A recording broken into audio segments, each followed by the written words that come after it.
Hello, fellow Tyrians. Radish Sam here, and this weekend marks the third and final beta weekend event.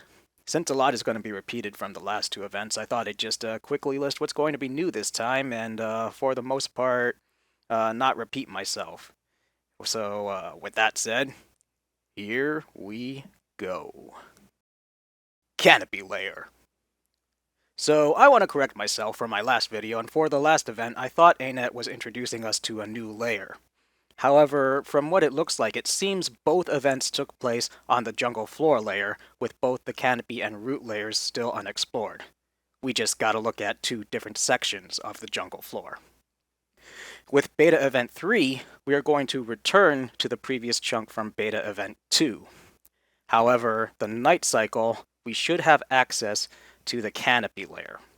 This should give us an idea of how much area this canopy layer should actually cover, and ANET has stated this layer will contain new bosses. Enhanced Squad UI. The freshly announced Enhanced Squad UI will also be available for testing this weekend. And if you are unfamiliar with how squads work currently, they are basically a commander's group you can join. Joining the squad means you only see that one commander tag, so you don't confuse them with that massive Dorito bowl of tags. With this new enhanced version, commanders can assign up to 50 people into up to 15 groups. The commander can then communicate with each group individually or all the groups as a whole. They also will be able to see various stats, such as name, class, health, amount of supply, etc., etc., etc. They also will have the ability to kick any squad members who may be causing trouble.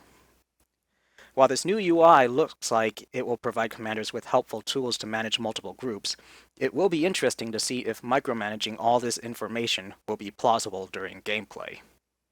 New Specializations. And finally, all the specializations are available.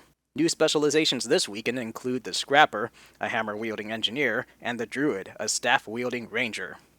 Due to changes to the core system since the last beta events, all beta characters are being deleted and all beta testers will have to make new characters.